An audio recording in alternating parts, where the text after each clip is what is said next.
you're gonna break into.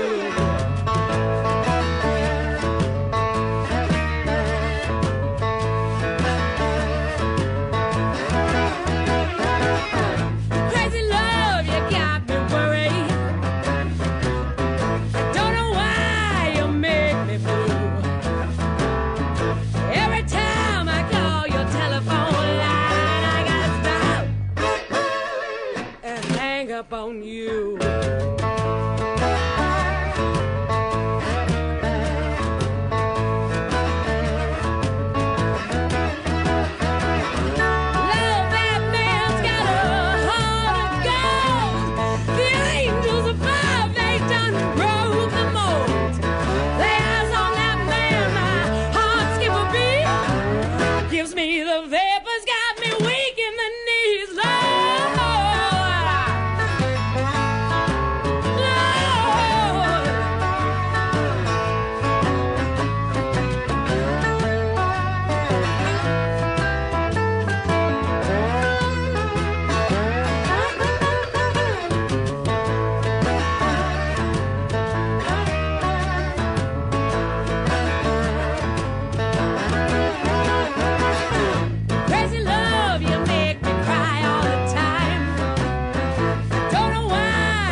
Talkin' Boxing with Billy C.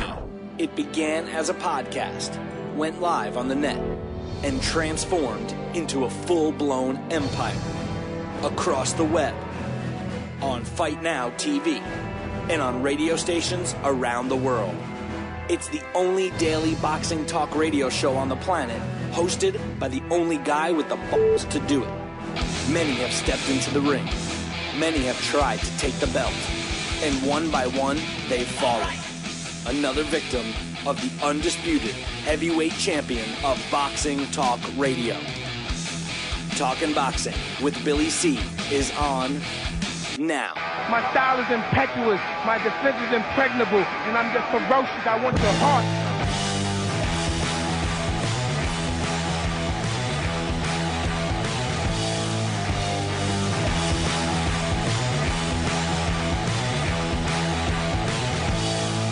We're coming to you live from the Billy C studio in Lake George, New York. I'm Bill Pelliger, and it's time for Talking Boxing with Billy C. Good morning, good day, good evening. Whenever you listen, hope you're doing all right. We got a busy show scheduled for today. We got a busy show scheduled for the rest of the week. Oh yeah. Except for Friday and Monday. Won't be around. Be doing something outside of New York. Yeah, we'll be covering some fights in Virginia, West Virginia. I don't know. What's the difference? But anyway, don't forget the show's being brought to you in part by Cats Nationwide, luxury transportation service. If you're looking for a limo and you're someplace in the U.S. or even Canada and you want a hottie driving you around, well, then you got to give my girl Cat a call, 202-351-7496. That's 202-351-7496. Cats Nationwide, luxury transportation service. Tell her Billy C sent you, but just remember, she's my girl. The show is also being brought to you in part by Camp and Aaron Tomkovich. If you're looking for a lawyer, use the ones that keep my ass out of trouble. That is Camp and Aaron Tomkovich. Give them a call today, 845-221-4099. 845-221-4099. Let Camp and Aaron Tomkovich knock out your legal problem. The show is also being brought to you in part by my friends down at the Halftime Bar and Grill, Route 9, South Glens Falls, New York. Hey, man, if you like cool people to hang with, if you like drink specials all the time, if you like live entertainment on Friday and Saturday nights, and if you like to stuff your face with some great food, then you're going to love the Halftime Bar and Grill. Give them a call, 518-792-4869, 518-792-4869, so you can get directions or find out what the specials are, make a reservation, all that kind of stuff. 518-792-4869, Halftime Bar and Grill, Route 9.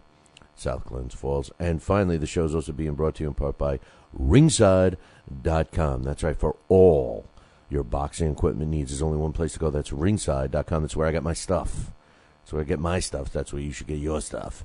And don't forget, for all of you that buy boxing equipment in bulk, whether you're a trainer, whether you maybe own a gym, or whether you just like to buy a lot of stuff, make sure you mention Billy C. Demand a Billy C. discount.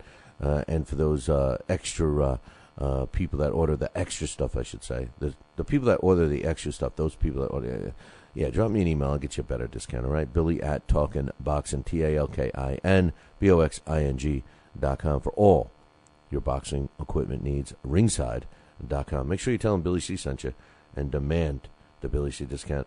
Got to give a shout-out to Chatty. He's in the chat room. No connection there, and he's still claiming that he doesn't get emails from me. You better check his spam box. He wants to get involved with the Billy C. Challenge, and then he wimps out. He doesn't even pick his. Hey, I'm disappointed in you, Chatty. I'm disappointed, man. So anyway, hey, coming up a little bit later on the show, we got Tony Treem coming up. We're going to be doing the spotlight on the heavyweights, like we always do. This time we're going to be doing it on Primo Carnera. And the reason, Tony and I had already talked about Primo Carnera when we were out in Vegas, but we got an email from the other Alex, and he wants to know, is he that bad? Was he that bad? Tony says he was a little better than people think, and Alex felt that everything he's ever heard, read, saw, that he was a slug. So we'll find out from Tony. What does Tony think? That's coming up a little bit later on the show. Don't forget, programming note, we will not be doing a live show here on Friday or Monday, but you will be able to catch it on the come on, Catty, on Fight Now. Come on, man. I sent you another one yesterday. You know what? I'm not going to, just because he was sending an email to me with a link to the wrong address, I have his right address, so, it's, believe me, clock something, right? So, anyway, we got the poll question up there right now. It says, do you think the U.S. government should run boxing here in the United States? And, it's an interesting question. I obviously, if you caught last week's Billy C's Changing My Mind, and incidentally, it'll be replayed this week because of all the interest we had in it. That was the topic. So if you caught that show, or even if you didn't, or if you've watched several of these shows, you already know that I don't support it. I'm not a big fan of the government the way it is right now. I'm proud to be American. But I'm not happy with the government. I think that the fighting that goes on amongst themselves is just terrible, and we need a change. I vote for Alex Papali to take over the country. Yeah, that's he needs to do that. But he was wrong about the about the government running boxing, at least in my opinion and in yours, because out of the people that have voted, 14.3%. think that the government should control boxing here in the United States, and a whopping 85.7%, they say a no, just like me. So, here's a reminder, follow us on Twitter, man. We're starting to grow on Twitter. It's at Talkin' Boxing. I should rephrase that. It's Talkin' Boxing. So it's TalkinBoxing. All right. So follow us on there. And, become a friend of our Facebook accounts. We have one under me, Bill Calogero, and one under me, Billy Calogero. And the main thing is join the group, man. Talking Boxing with Billy C Group. Check it out. So we want to do that. So one other thing I want to remind everybody, especially my man, guys like my man Blakely Berger, Mike Tyson kicks off his tour, his I guess it's a U.S. tour tonight in Indianapolis, Indiana. So I'll be looking forward to reading the reviews on that. But I will see what happens with Mike Tyson. Speaking about Blakely, yes, he won January. And by the way, Blake, we sent out your prize. That's right. One of the prizes, and everybody else that was waiting for their prize, if anybody's won the trivia over the last week or so, we did have about 5 or 6 things that were stacked up. So it all went out. So you guys should be getting that this week, except for maybe my man John, who's out in Scotland. He's working hard out there in Scotland. So I don't know how long it's going to take. The horse has to swim across the ocean, all that stuff. But anyway, we got a couple of emails here, a couple of good ones. Given Quality says it's all relative. Now this was regarding yesterday when I said that when he was upset with me yesterday. He said, how come you read it? How come you read everybody else's email and not mine? And I just was like, come on, man. It's the same old thing over and over and over. And I had stopped in the middle of it, but not yesterday, another time. And I said, because it wasn't relative. He responds, it's not. He says, it is all relative. The truth hurts. That's why you don't want to know it. Klitschko's don't want to fight James Toney right now. LOL. I know he's kidding about that. I don't think they would fight James Toney because it would be a slap in the face. It's not relative when he's not in the discussion. The only reason why he's even in the discussion, and I'm referring to Given Quality's hero, is because people bring him up. Because I certainly don't. The truth sometimes, I guess, hurts with people. It doesn't hurt me. I'm not going to take anything away from his talent. I'm not buying into your thoughts about him, Given Quality, which I'm not going to repeat. So we all know it. He also says, has your boy Nate ever told you, like I said in the past, that Pacquiao ducked him? Since you met, see, this is the funny thing about Mayweather fans and Pacquiao fans. Did you ever notice? I mean, if there's ever a parallel and a similarity between New York Yankee and Boston Red Sox fans, it's Mayweather and Pacquiao fans. I mean, both of you diehard fans are just sickening. The Pacquiao fans are just as bad. Let's make no mistake; they're just as bad as the Floyd Mayweather fans. Thinking that their guy's the best and everything else. And anytime Given Quality wants to give a dig at me or anybody, and he, it's not even I'm a big Pacquiao fan. I find his fights exciting, or at least they used to be. He throws in a Pacquiao thing. So he wants to know, has your boy Nate ever told you, like I said in the past, that Pacquiao ducked him? He says, since you mentioned you guys discussed his career, the cheerleading squad you have has grown very large. They can't think for themselves, and they just agree with you on everything. It's so annoying. Like I always said, the media must appreciate the fighters and praise them. Taglines are just media propaganda, a la boxing excuse. First of all, I think we have a collection of a very diverse group of listeners and viewers, fans, whatever you want to call them. Not everyone agrees, and that's what makes this show so good.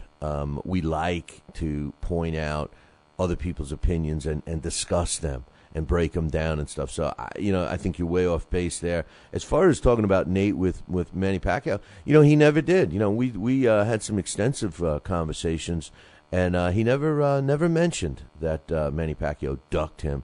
I don't see why he would have. I mean, listen, Nate Campbell's a great guy. If you've ever met him outside the ring, he's a great guy.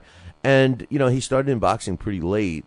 He was his claim and his biggest accomplishment throughout his career, of course, was winning basically the undisputed lightweight championship of the world when he beat Baby Bull Diaz. Aside from that, that was his peak. I think one of his, biggest valleys didn't happen last week. I think it was the Bradley fight. But to answer your question, just simply no. And by the way, not everyone agrees with me. I got guys right in the chat room right now that don't agree with me.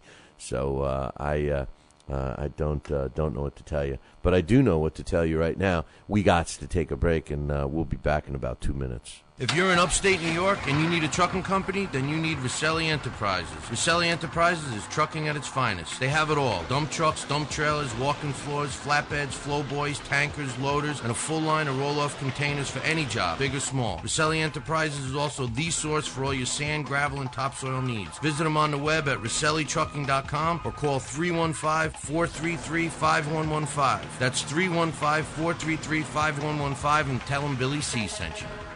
Are you ready, America?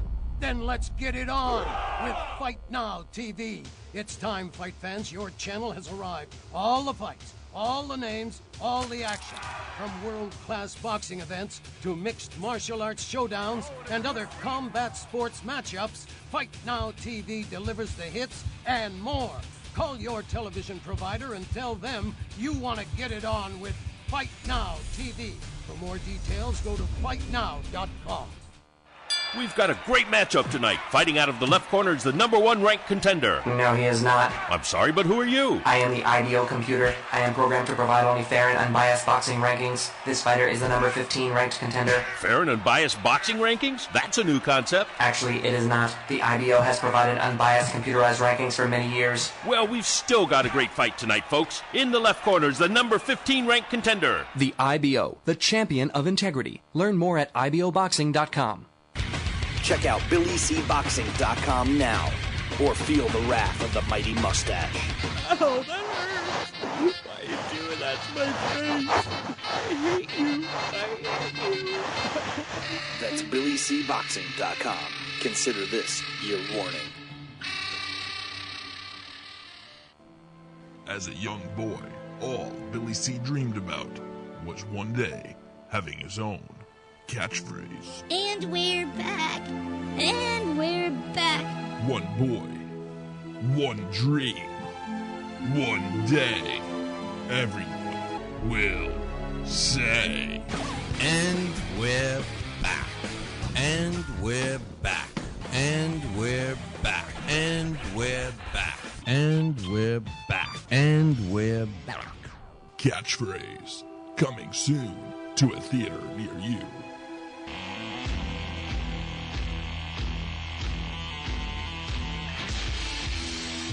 And we're back. You're listening to the Talking Boxing with Billy C show. You're watching the replay on LDL TV. Glad you could join us. And speaking of LDL TV, don't forget, we're going to replay last week's Billy C's Changed My Mind this week, 7:30 p.m. Eastern Time on LDL TV. If you don't get the channel, don't worry. You can get the stream, www.ldltv.com. It was a good one. It was Alex Papali trying his best to change my mind about the government running boxing, which, come on, man. Give a shout-out to my man Cagney, who's working hard in Vermont. He's in the chat room right now, and, he just missed the comment that we had. Cagney, we were comparing the Mayweather fans and the Pacquiao fans similar to the Yankees and Boston Red Sox fans. They're both the same fan, except they hate each other, and they're always talking smack about the other one. So it's kind of funny. Andre A says this is concerning the government running boxing. He says, "LOL, the U.S. government running boxing, they can't even run the country, the United States of America," and that's coming from a guy from a Dutch person. He says, Andre, I agree with you 100%, man, 100%. We can't even deliver post. And Alex tried so hard. He was already to throw some post office statistics at me when we did the challenge, and he just had to be quiet because they had just raised the price of the stamp. We're reading that they're doing away with Saturday mail delivery. I was reading some comments in the newspaper. What, you guys never heard of a newspaper? Yeah, well, it's this thing you buy, in all kinds of stores, and it's like, you actually flip the pages with your hands and you can hold it and read it. It's called a newspaper, something that's almost extinct. But I was reading in the newspaper some comments that they were asking. It was like a street poll question, and they wanted to know, if you thought it was okay about the post office and the failure that the government can't maintain it, and blah blah blah. And most people are saying I don't even use the post office anymore, and that ultimately that's the reason why it's failing, I guess. But UPS seems to be doing all right. Its brand 21 Highlights says and this is pertaining to Floyd Mayweather's lawsuit at the New Orleans bar. He says Floyd's tripping. I'm starting to see, and this is why Given Quality is upset that a lot of people are coming out and realizing that Floyd is maybe Given Quality is always making it like the media makes up the stuff against Floyd. Floyd's this knight in shining armor, the hero, and he blames the media for making up this stuff. To me, it seems like it's almost reverse. It seems like the fan base is starting to have had enough with that. They've basically had enough with the Floyd BS. Hey, listen. Like I said last week on a show. The bottom line is, instead of complaining. I remove myself from this because I do it for a living, so I'm a guy that has to pay for it. Unless Fight Now is going to pick up the tab, which I don't think they are. But I pay for his fight. But listen, if you don't like the matchups, when and if he finally announces who he's going to fight in May, if you don't like the matchup, don't buy the fight. It's that simple, man. Don't buy it. You stop buying his stuff, and maybe he'll fight somebody. And by the way, again, he doesn't have to. But anyway, enough of that. Kevin Calvin says that's all he says that's all fraud. Floyd can do. Man, Floyd's taking a beating today. And it sounds good, man. Usually it's me taking a beating. He says that's all fraud Floyd can do now to get attention. He too is referring to the lawsuit. In case you missed it, Floyd Mayweather is suing a New Orleans bar for apparently claiming that he was going to be hosting a Super Bowl party at this club, and apparently people claim they showed up to see Floyd. Floyd's upset that he never said it because he charges $100,000, and he thinks that his fans are upset that he didn't show up. You see, that's when does Floyd care about what people think of him? Really, But we'll see what happens. That's it, Cagney. You're dead to me. He just put in here Mayweather's a pretty talented fighter.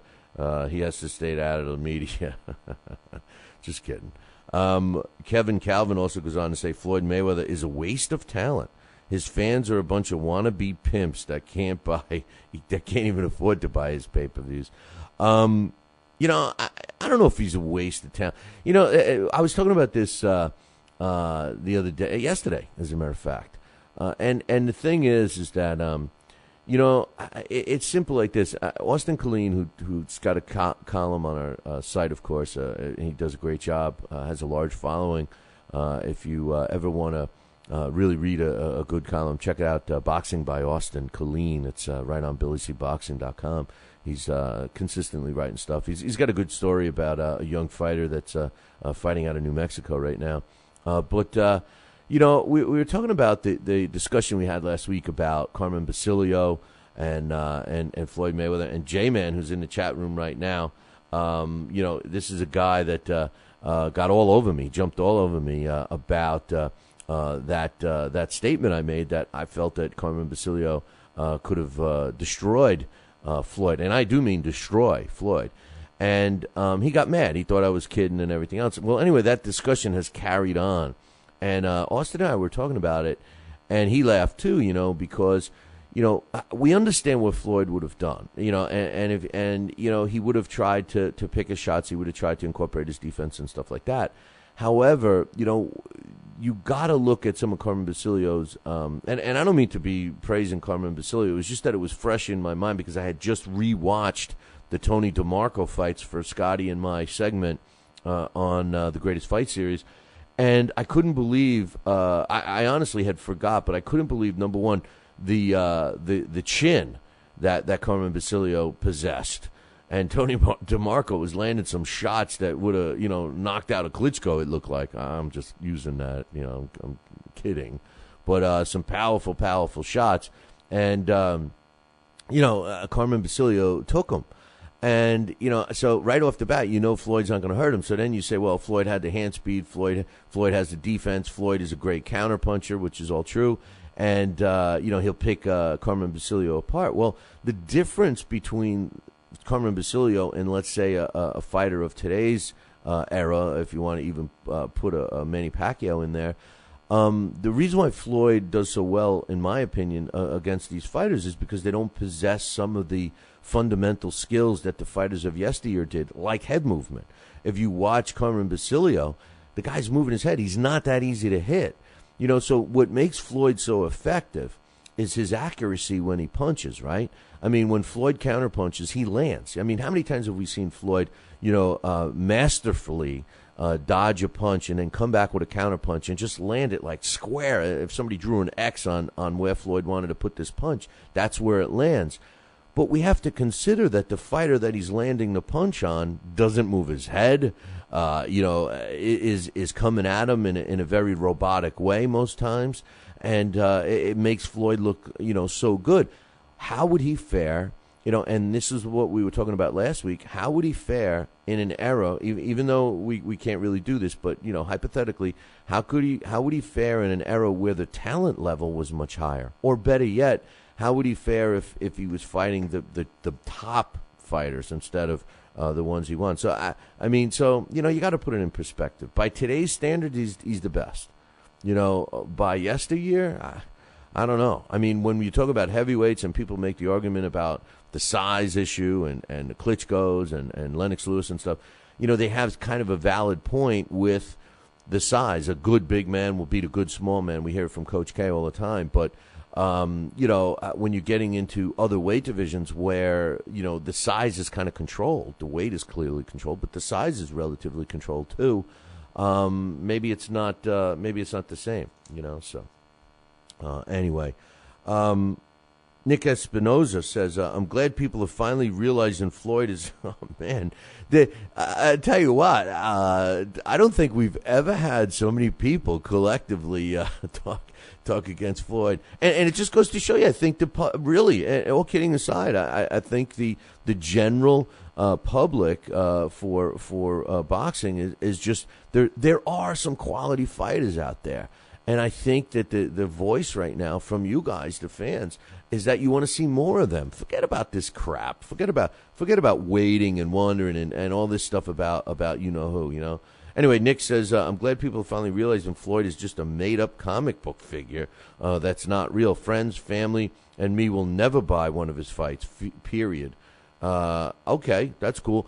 I mean, like I said, don't be, you can't be that. I mean, listen, this is coming from a guy that doesn't like Floyd the person. We all know that. But, I'm not going to deny his talent. He clearly has talent. I don't think he's the best ever, like he thinks. I don't think he's the best ever, but he's arguably the best today. I don't have him pound for pound number one only because I think Andre Ward deserves that, at least now. He's been on the shelf now, but I base my pound for pound on the level of opposition and everything else. So, Nick Espinoza goes on to say, Donaire is the next Floyd fraud, Mayweather, only taking the easy fights. I'm not saying Floyd is a fraud, so I'm not agreeing with that, but I am agreeing with Nick on Donaire. I personally think that Nonito Donaire is kind of cherry picking some of his opponents. I wasn't into him winning the Fighter of the Year. I thought that was a popularity contest, similar to All Stars and Pro Bowl players in football, All Stars, of course, in baseball. It's become a popularity contest. When you got a guy that's injured for the first part of a season and he still makes the All-Star team because the fans vote him in. It's similar with Donaire. Donaire fought, they're all happy that he fought. He was busy. He fought 4 times, 4 times. When you see the blast from the past that we do with Alex Papali here on the show, we'll have a good one tomorrow with Jackie Fields. The bottom line is, these fighters fought 4 times a month, at least twice a month. They were busy when they fought 4-6 times a month. and we're jumping for joy when a fighter fights 4 times in a year. And honestly, in my opinion, Nonito Donaire didn't fight 4 of the sport's best fighters. He picked a couple of guys that were out of their weight class. Omar Navarez is a great example. Everybody really got all over Navarez's case for just trying to survive that fight. But theoretically, he was outgunned by not 1 but 2 weight classes. Marty Mulcahy was adamant about Omar Navarez's talent. And Jorge Arce. Yes, he was in the same weight class, but this was a guy that also moved up 2 weight classes since his success. He was destroyed pretty much by Donaire. I mean, those are 2 fights right there. I mean, the other one he struggled with what's his face, the real tall guy that he broke his jaw in with. So I mean, when you really look at the level of opposition, he wasn't going after a guy like Rigondeaux. He wasn't going after a guy like Abner Mares. I would have rather have seen him win the Fighter of the Year award if one of those fighters were in there. To be honest with you, maybe I'm one of the only guys left, but I still would like to see Victor Archinian get a chance against him, a rematch, all of that. But I got one more email I want to read. We're going to take a break, but this one's from my man T. Bruce. Now, T. Bruce always gives us some long, well thought out emails. And before I take a quick break, I want to start off with what he starts off here with his email. He says, "I know it's been a while since I wrote, but he says, but man, the last time I took 10 minutes out to write you a long-winded email." He says, you shut me down without reading it. He says, no hard feelings, but I have a thought I wanted to share. Now, I'm going to share his thought after the break here, but I want to go on record, and I emailed T directly that I certainly did not purposely not read something from T. Bruce, because I happen to like his emails. He came out with some great stuff. And his analogies are really good. His comparisons are good. His explanations of different slangs for the rural community. He's inner city youth. He's helped me out with. So I want to apologize publicly that I didn't do it on purpose. Now, what maybe he's referring to is I might have. Started reading an email and got sidetracked because my attention, span is pretty small. So, I might have started reading it and then didn't go back to it or something. But either way, no intention there for T. Bruce. I value all of your emails. And as much as we bust each other's chops, given quality, I love getting his stuff, especially when he writes an email and a comment about something other than Floyd Mayweather or Manny Pacquiao. So with that said, I'm going to take a short break, and when I come back, I'm going to read you an email, an observation from T. Bruce. Are you ready, America? Then let's get it on with Fight Now TV. It's time, fight fans. Your channel has arrived. All the fights, all the names, all the action. From world-class boxing events to mixed martial arts showdowns and other combat sports matchups, Fight Now TV delivers the hits and more. Call your television provider and tell them you want to get it on with Fight Now TV. For more details, go to fightnow.com. Broadcasting in all corners of the globe, on the web and radio. He would scoff at a stretch of that man, I would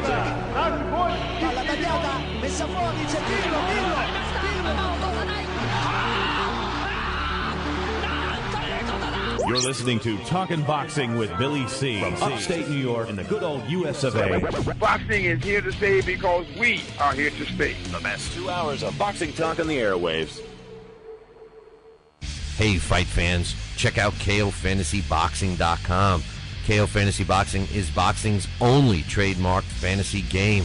Check it out, www.KOFantasyBoxing.com. Select your own gym, your own fighters, track them through a season that can last from 3 months to a year, depending upon which league you join. You got to check this out, man, www.KOFantasyBoxing.com. Join it today. Again, www.KOFantasyBoxing.com.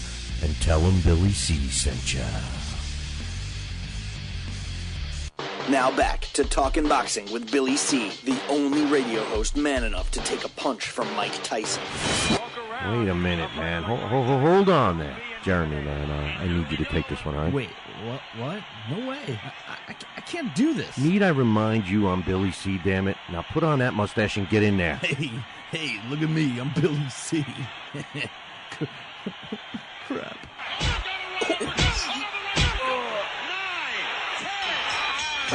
The undisputed heavyweight champion of Boxing Talk Radio. It's Talkin' Boxing with Billy C. Test 1 2. Test 1 2. My fellow Americans, good evening. Welcome back to Talkin' Boxing with Billy C. It's great to be here discussing the sweet science with everybody. I love boxing. I love talking boxing. It's what I do. Bill. Oh, wait, what? Bill.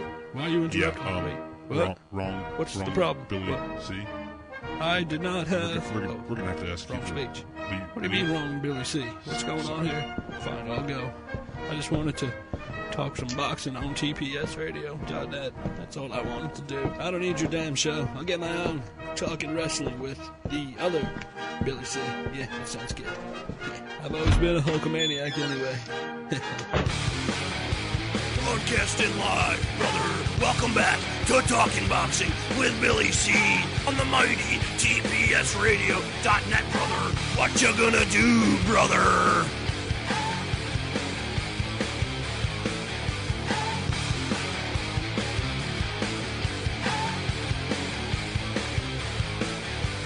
And we're back. You're listening to the Talking Boxing with Billy C. show. You're watching us on the Fight Now television channel. Glad you could join us. And from what I see, man, over the last couple of months, huge increase in viewers on Fight Now. So we're happy about that and glad to have you. And if you don't have the Fight Now channel, man, you're missing out on a lot of good stuff. And if I were you, I'd call your local television provider, whether it's satellite dish or cable, and tell them they want the Fight Now channel right now. Fight Now is available. They all know it. And all you got to do is ask for it. For all the information about the channel, you can find it on their website, www.fightnow.com. You know, everybody's having a pretty decent conversation going on here in the chat room. And, J-Man and Chatty Factory, who really wants to hit his case home, he repeated it like 47,000 times in the chat room here. But, the thing is that Cagney just asked, he would think that boxing would be similar to other sports where, you want to be the best. You want to fight the best. You want to say you're the best. And I agree with that, and so does everyone else in the chat room. You have to understand about the money. It's all about risk versus reward. And my point that I always make is simply this. In boxing, which is kind of different than every other sport, you don't have to tell people to give you those that respect, those accolades or whatever. You earn them all on your own. And a great example we were just mentioning in the chat room, when you look at fighters like Carl Froch and Amir Khan and Abner Mares and Rios and Alvarado and so on and so forth. These guys, they don't have to get behind a mic and demand respect. You already give it to them. Even Amir Khan. Amir Khan, has been criticized immensely, especially in England. There's a lot of anti-sentiment about Amir Khan in his home country. But yet, you got to give Amir credit because Amir Khan has, really stepped up. I mean, when you think about it and you look at his resume, he has stepped in with the best his divisions have to offer. And, the bottom line is if you're going to say you're the best, you better be fighting the best. If other people are saying you're the best and you're not saying it, that's a different story. That's a totally different story. So, it's like the old saying I always say, if a football team or a baseball team played the same crappy team, the worst team in their league or division or whatever, week after week after week or night after night after night, are they a good team? Is the good team that's beating up on the bad team every night, is the good team really a good team? Do they get better? And it's the same, a good parallel as you look at, the fighter who's coddled, the fighter who fights 25 fights against no one, a Deontay Wilder, if you will, is he getting better? I did admit that after watching Demetrius Andrade's last fight, that this guy possesses the skill, and he's been coddled and stuff. So maybe that's safety. Now I don't see the same skill set that I see with Andrade as I do with. Andrade has the skill set that I don't see with Deontay Wilder. But anyway, back to T. Bruce says he's got a thought he wanted to share. He says, I think Floyd's entire life. Now I scanned through this during the break, so this is good stuff.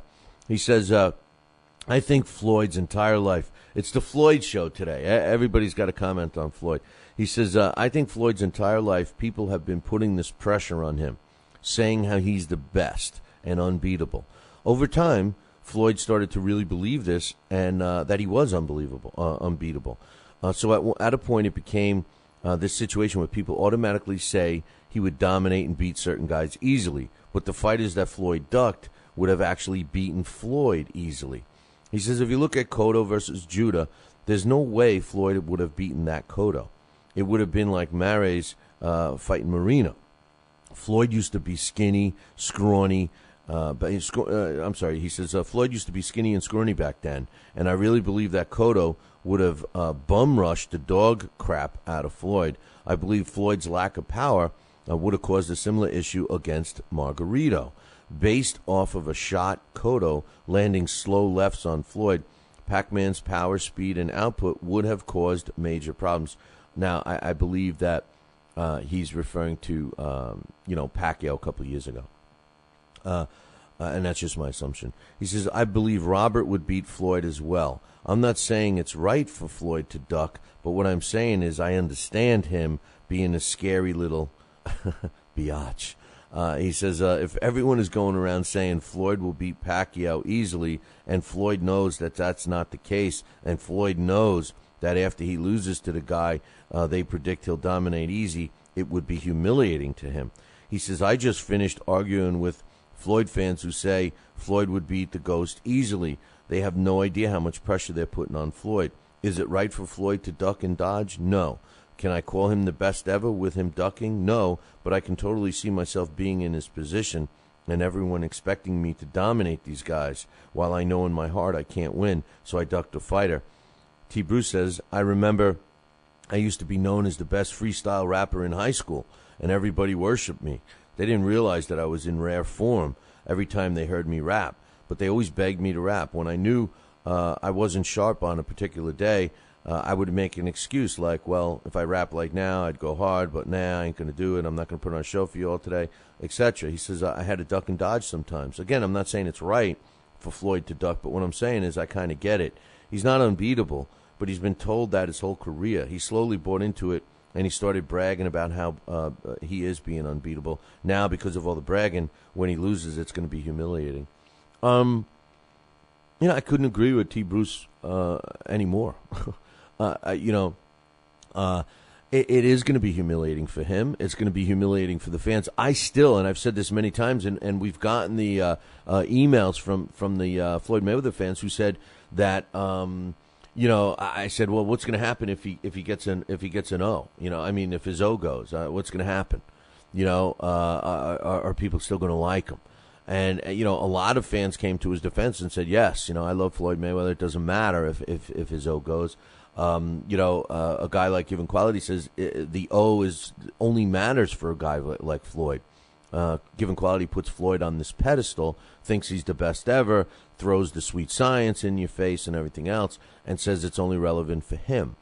But my question would be similar to what T. Bruce is saying here in a roundabout or direct way, however you want to look at it. How can you be the best if you don't fight the best? How can you say you're the best if you don't fight the best? In T. Bruce's opinion, the people surrounding Floyd have have talked him up, and we all know that he's around guys that just laugh at his jokes and yes him to death, and his posse is that, man. They're a bunch of yes men. We saw the same kinds of people hanging around Mike Tyson in his heyday. You see those same kind of people hanging around any successful fighter when that time comes, or any other athlete. So I think there is a lot of pressure on Floyd, and if I'm Floyd, really, what do you got left to prove? At this point, even his worst critics, like myself, if he walked away from boxing right now, it's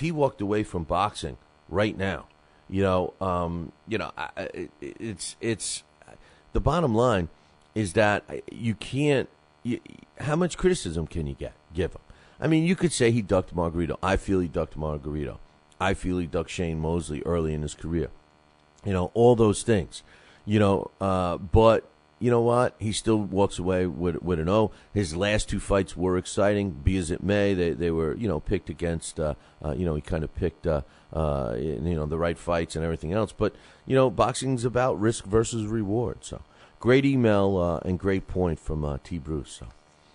So, Kieran says, yesterday we were talking about the World Series of Boxing. Somebody asked me what my thoughts were on it, and I had said that I liked the idea, blah blah blah. And Kieran says, Billy, I think and it's called the AIBA. He says, I think the AIBA already grew the hairs. They should grow some hairs to form a pro league. He says they do have plans for a pro league starting late this year. He says, I could have sworn I mentioned that to you several months ago, but I must have forgot. Maybe he did, maybe he didn't. I apologize. But Kieran gave us a link here. If you want to learn about that, it's www.aiba.org. And then go into the English section, and you'll find it. He says, not sure if this is exactly what we want, but I will say this. It shows how easy it can get something started with some money, guts, and being a little sneaky. He says, love how they're going through the amateurs to then progress them straight into their own league. The blind spot of the bodies was the amateurs. No one cared about them anymore, and they left the door open for the attack. He says, let's just see if they can pull it off or not. I agree with Kieran, and the bottom line is that, we've talked about this, and obviously Dana White has proved that a league and that theory of a league for competitive sports, I should say competitive combat sports, we see that it works. The problem, like I mentioned yesterday, is that with boxing, the infiltration of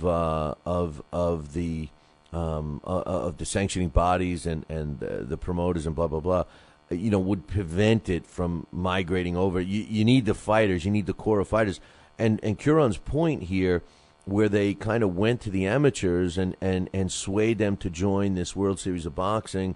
It's based on team. I know there's a couple of teams in the U.S., there's teams in Mexico, and etc. They form a team, and these guys don't lose their amateur status, but yet they get paid, they travel, and they can make substantial money. The minimum is $25,000 a year. The maximum is $300,000 to be on these teams in the World Series of Boxing. $300,000. Let me tell you something. That's more than most boxers make in a year. I'm telling you, it's more than most boxers make in a year. So when you look at the high end of that, and they're still amateurs, they're in a great spot. And Kieran hits a great point right here. He says here is a smart, well-thought-out plan by the powers that be that formed the World Series of Boxing. Because they create the pool of fighters that are still amateurs, and then they create a league that they slide them over to. The key of making a boxing league work is to have the fighters. Once you have the fighters, other fighters will join. I think the only other thing that we need is to make sure that we have the union. We get some kind of a union together for that. So that's my thoughts there. I got one last email. This one's from Jerry Murray, and it's about Adam Booth, and he says.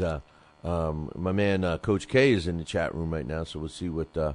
Oh no, they're getting another storm. He says downstate. So, Jerry Murray says, haven't heard today's show yet. Now he sent this to me yesterday. I got it yesterday. He said, haven't heard today's show yet. So forgive me if I'm covering some old ground.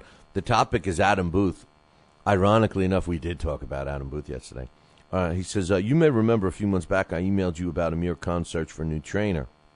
At the time, there was a lot of talk in the UK about Amir Khan considering Adam Booth. I remember that. I remember Jerry talking to us about that.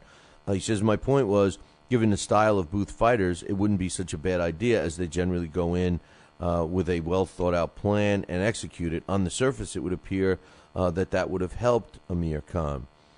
He says, however, watching a couple of fights in the last few weeks, my opinion has changed. Andy Lee and Selkirk Aydin, who I use as an example, yes, that's why I'm chuckling. Andy Lee and Selkirk Aydin have both had their first fight under Booth in the last couple of weeks, and both have looked very ordinary. Aydin looked lost trying to box in a style that just didn't suit him. And Andy Lee made very hard work of a game, but ultimately limited fighter. For both, everything looked forced. There are a few things I do like about Adam Booth as a trainer, not a person. He says, but he's calm in the corner, which I agree with he is.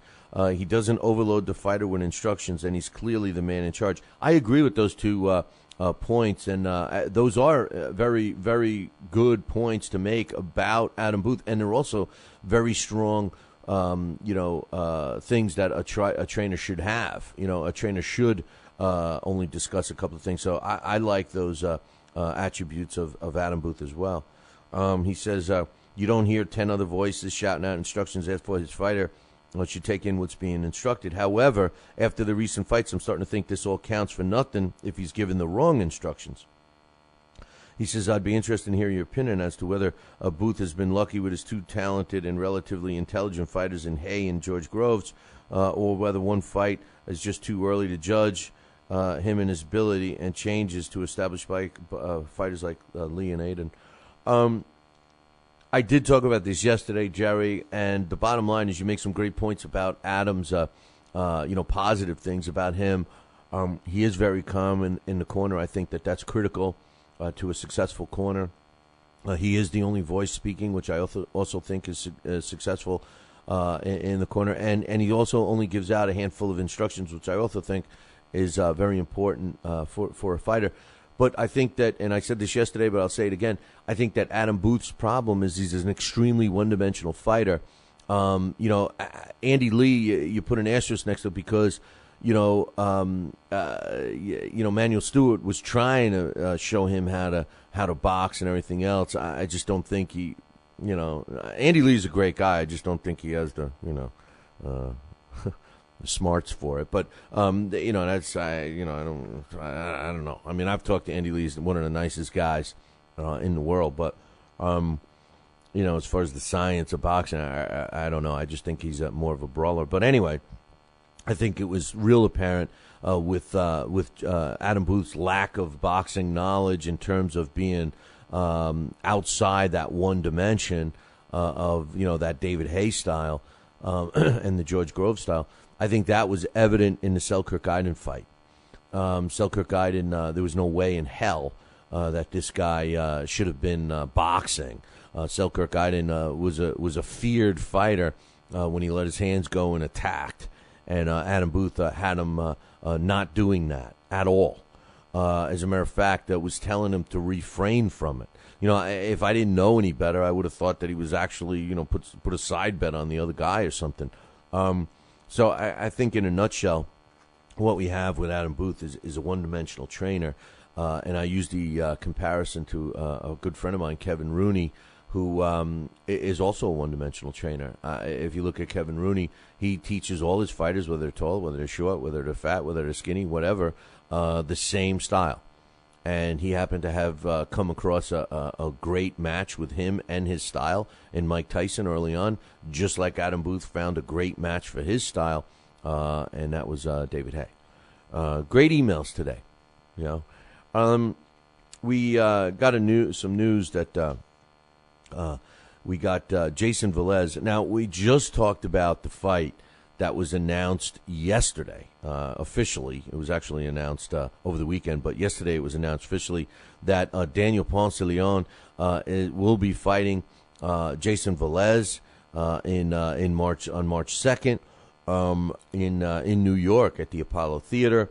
It was going to be a triple header televised by Showtime, and then we found out late yesterday, early this morning, that Jason Velez pulled out of the fight due to an injury.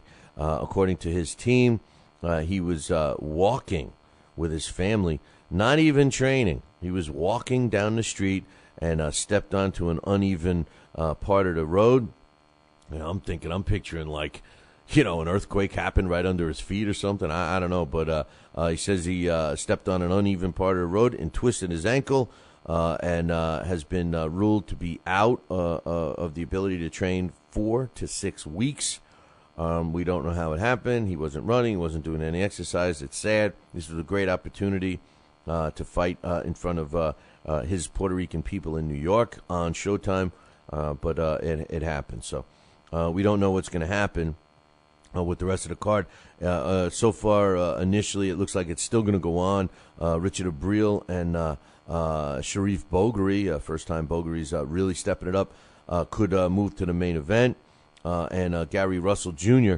is also still scheduled to meet V. Aguzov in another good one that I'm looking forward to. So we'll see what happens with what happens in this fight, I should say. And, you look at it this way, in terms of Ponce de Leon, they said that he's going to be continuing training in the event that they find a suitable opponent for him to challenge his new title. We all know that there's been a bunch of injuries over the last, it seems like every day we're hearing another one. Of course, we had Jonathan Banks pull out last week when he hurt his thumb so he couldn't fight the rematch against Seth Mitchell. And then before that, Devon Alexander, he hurt his biceps, so he couldn't fight against Kell Brook. And then earlier, a couple of weeks back, we got the call that Danny Garcia hurt himself, and he and Zab Judah had to postpone their fight. And fresh off the presses that didn't even make the news yet, Bronco McCart, who was scheduled to fight Gian Love, who it was supposed to fight next weekend, just pulled out of his fight. He claims that he hurt his rib. So I don't know what's going on with all these injuries, but I do know what's going on right now. I see that Tony is in the chat room.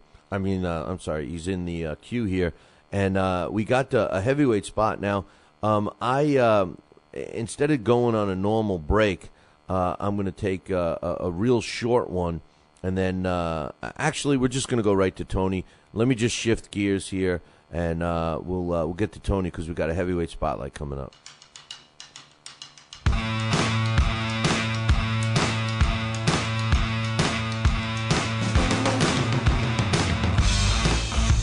And we're back. You're listening to the Talking Boxing with Billy C show. You're watching us on the Fight Now television channel. Glad you could join us. And if you don't have Fight Now on your sports channel lineup, you need to call your local television provider and tell them that you want Fight Now right now. It's that simple. Pick up the phone and call. And for all the information about the channel, you can find it on their website, www.fightnow.com. And speaking of now, it's time. It's time for another one of those heavyweight spotlights. And on the line right now is my main man, Tony Treem. Good morning, Tony. Good morning, BC. How you doing today, brother? I'm cold, man. Well, please. It's cold out here in the desert. Please, don't tell me about cold. I was talking to somebody from Vegas yesterday, as a matter of fact, and they said, yeah, it's been real chilly. It may get down to around 30 tonight. I said, come on. I'd be putting on my shorts and sneakers if it got to be up to 30. I keep my thermostat set for 30, for God's sakes, in New York. But anyway, it's time for another heavyweight spotlight. And you know how quickly these go. I want to read an email to you, Tony, that we received from Alex T. Alex T is very interactive with the show and one of our longtime listeners. And actually, he's got a son that's a little better than himself, little Alex. But we'll get to that another time. Alex T says you gotta do a heavyweight spotlight with Tony on Primo Carnera.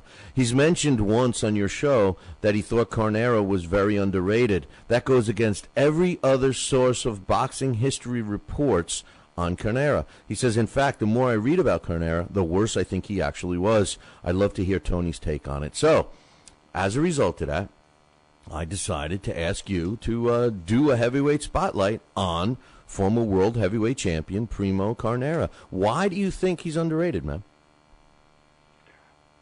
Well, we did this show once before, Billy, when you was out here in Vegas, that week you was out here in Vegas.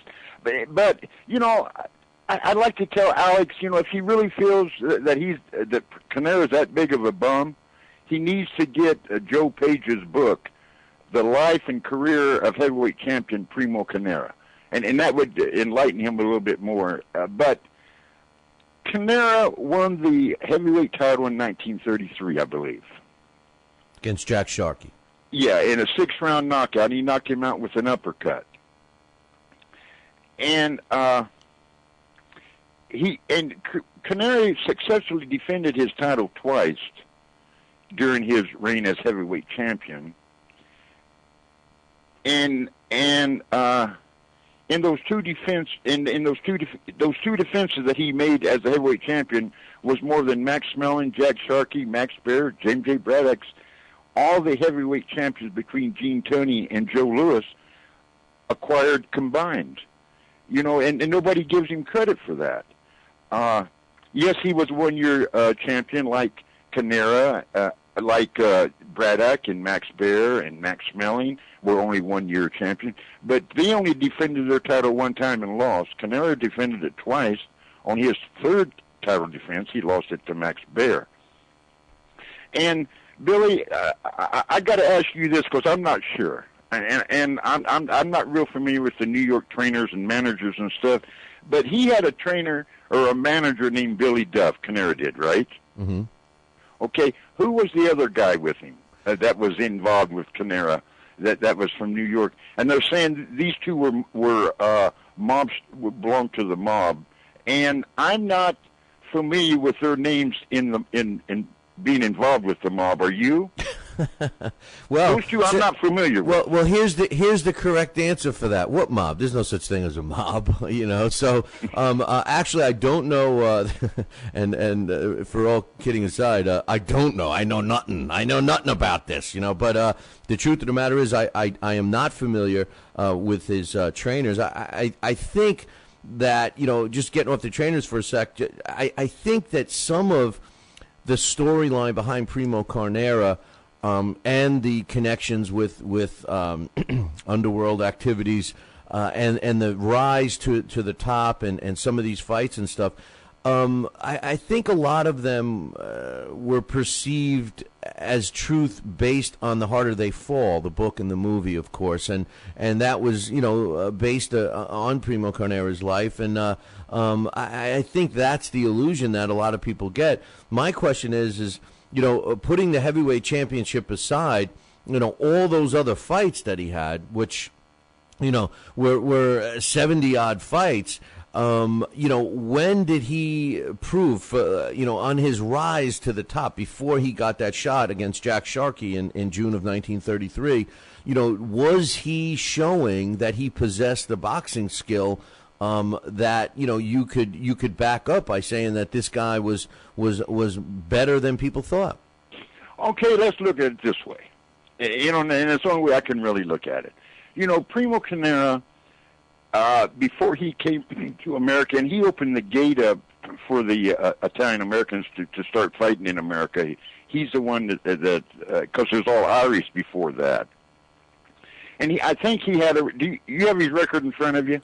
Yes, because I don't have it in front of me. You normally pull the records. I have his record. Before he came to America, I think he had 16 fights, and a lot of people were questioning the caliber of fighter he was fighting, and were they fixed or were they not fixed, and I for some reason I have the feeling, you know, it would be pretty hard for his managers and trainers or people connected with him, to run all over Europe and in America. When he came over here I think he had 16-2. He lost by 2 disqualifications, and he had 16 wins when he first came to America. I think that's correct. And it would be kind of hard for his managers and trainers to run all over the countryside to fix fights. It wouldn't be feasibly profitable for him, because he fought every week and sometimes just days apart. His first 4 months here in America, he fought 16 times. No, were they great opponents? No. Is Primo Canary a great heavyweight going to go down in history as one of the best that ever fought? Absolutely not. But he was better than people say. Ed Sullivan. You remember Ed Sullivan? Ed Sullivan, the talk show guy? Yeah. Yeah, Ed Sullivan. Okay, it's a really big show. Magazine. He also wrote for the New York Times as a sports writer. And Ed Sullivan said that Canara, for a big man, he moved like a big cat, and that his uppercut was so diverse, how you say it, so bad that it looked like he shot a man out of a cannon when he hit him with it.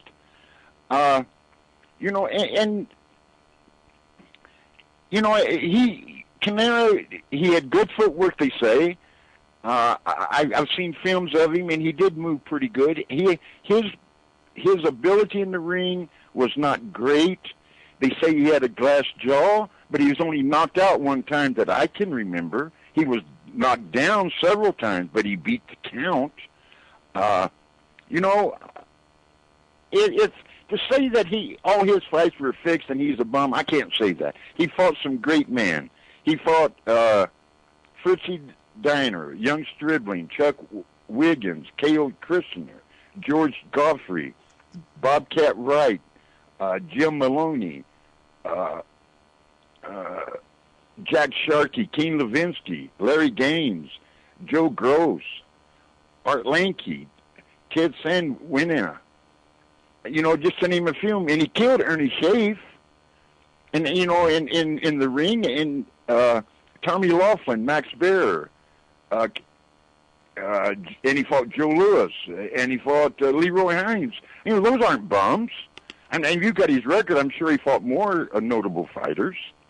Yeah, well, I think the issue here with him was all the news that surrounded him during his era. Now, remember, and for all the young listeners out there and viewers, what's happened today, and we're seeing it on a daily basis on the Talking Boxing with Billy C show, of course, that people are valuing video. They want to go to a video and they want to look and they make their judgment on that. Now, back in the 30s, and when he started, he turned pro in 1928, but he started doing the United States circuit in the early 30s.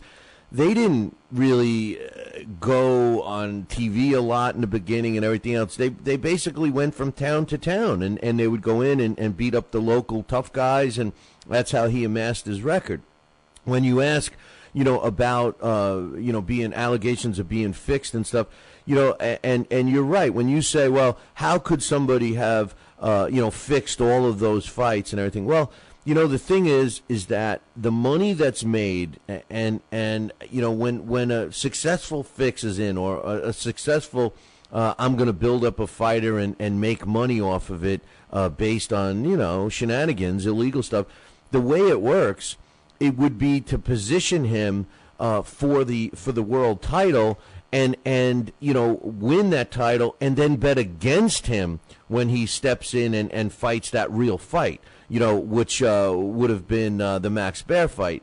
The people to this day believe that Jack Sharkey took a dive in that fight where he won the title. Jack Sharkey, to his dying day, I actually just finished a book about that whole incident about a year or so ago, swore to his dying day that it was not a fixed fight, that he got knocked out, legit. It was over, Okay.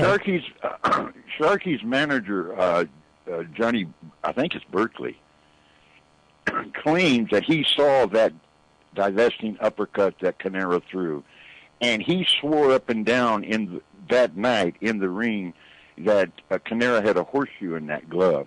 And he made the commissioners check Canara's gloves. And Billy Duffy, with nothing to hide, told Canara to leave his gloves on until the commission got over there to check his gloves. And the only thing they found in that glove was his fist. Right. Well, You know, listen. but you know, it's funny you brought that up. That, you know, Sharkey did deny till his dying day. That's true that fight was not thrown or it was not fixed. But Sharkey's wife wasn't sure of that.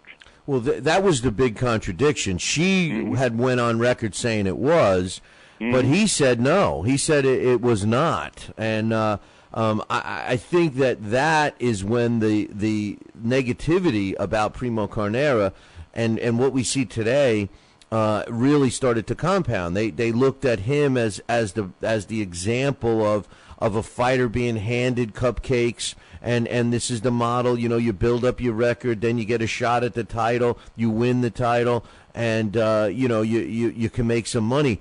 You know, and I can't believe people are so critical of it, especially when you think about it right now, Tony, and just as those words are coming out of my mouth, you know, you could be smiling and saying to yourself, well, isn't that how they do it all today now? Because they do. Every single fighter does it. We talk about it on a daily basis of how fighters are coddled and hand-fed cupcakes, and then all of a sudden they're wearing a belt. At least this guy, there was only one heavyweight belt. You know, it's not like, you know, he was handed a belt and there was some discrepancy of who the heavyweight champion was. He was it. And you know, in that era, you have to give credit for that.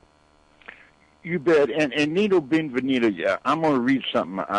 When you asked me to do this, I remember Nino Benvenida talking about Primo. He really liked Primo, and he kind of thought that Primo was getting a bum rap. And this is what Nino wrote, and if it's okay, I'm going to read it. Of course. Okay, hey, any guy that still is as great with the ladies as Nino is, you know, come on. Okay, Nino Benvenida still tries to change the myth that Canara had little or no boxing ability. They used to say he wasn't skillful. That's false. He had one of the best jabs I ever seen for a boxer of his size. The caliber of men he fought ran the gamut from very good to very bad. But that's true of most boxers, and especially so of those whose careers are handled by managers who see the chance of their man as a potential contender. They schedule some easy fights early in a career to help build their fighters' confidence with solid numbers of victories. Leon Seas is the man I was trying to think of earlier, and Billy Duffy undoubtedly did that for Primo. But it is easily or conventionally forgotten that Canara also fought a high percentage of quality fighters, many of whom were listed in the Ring Magazine annual top 10 heavyweights for periods of time. He was a very busy fighter, entering the ring an average of almost once a month for his entire career, an enormous burden for a heavyweight. Furthermore, when did it become uncommon for a promoter or trainer to pad their fighter's record with some easier opponents? That's Nino Benvenida. Well, in 1932, he fought like 24 times. That's twice a month. That was leading up to his world title fight in 1933. So I agree with Nino. You know, I mean, he didn't do anything different than what's the norm today. And when you do look at him, and you know, obviously this is being addressed to more than just Alex T. When you look at this guy, and when he did get his shot at Jack Sharkey, regardless of you know, what people believe or whatever, you know, he did have a successful defense, and it wasn't some bogus knockout. It was a 15-round decision back to back. Paulino Uzildun and Tommy Loughran both were victims of Primo Carnera in decisions, which, you know, knockout punch is one thing.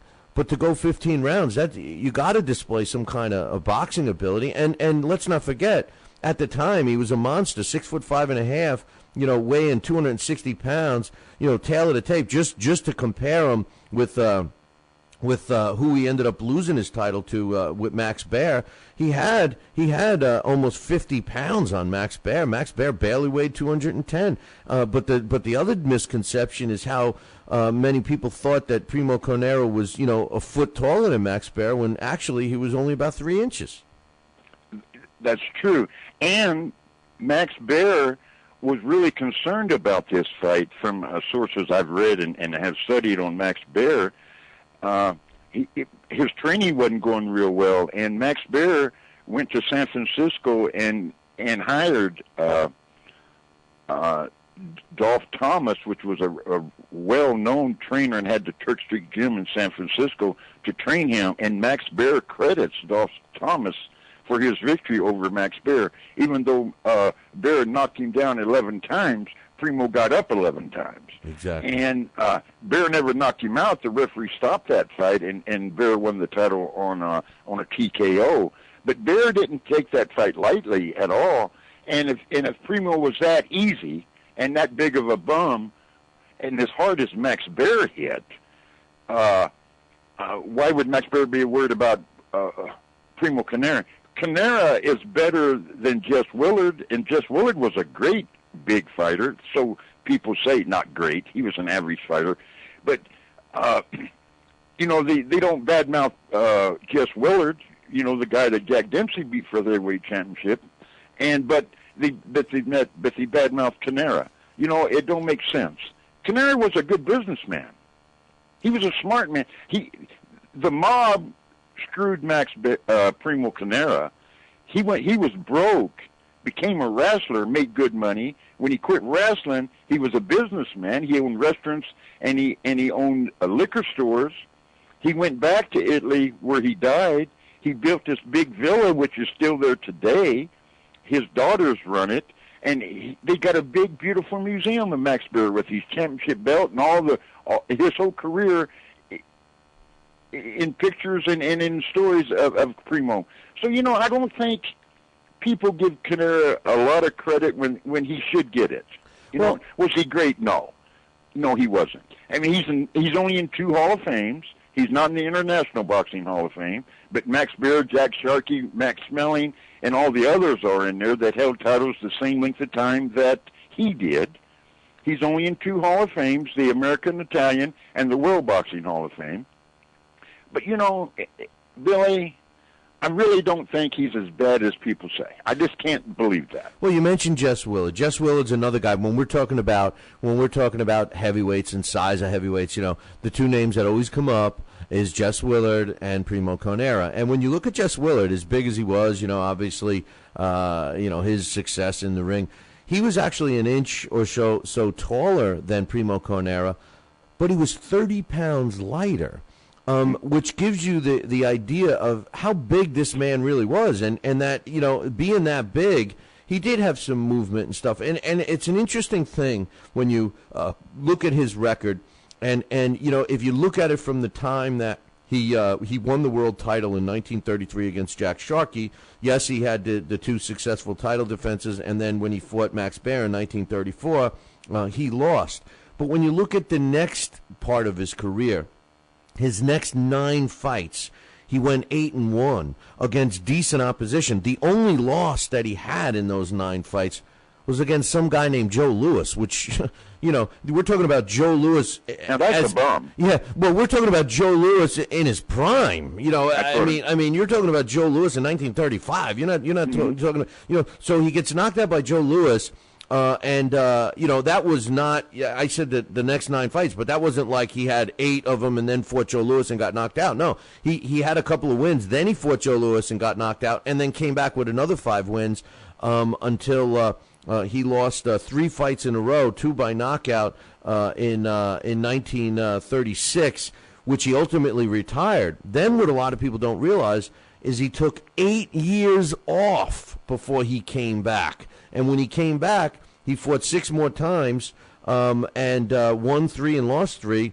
And after his last 3 fights, it was really just raising money for the construction of the villa you talked about. And, if the Italians didn't think he was a great fighter, then why did they just come out with a stamp honoring him, which they did about 2 years ago? So I agree with you. I think that Primo Carnera is a little underrated.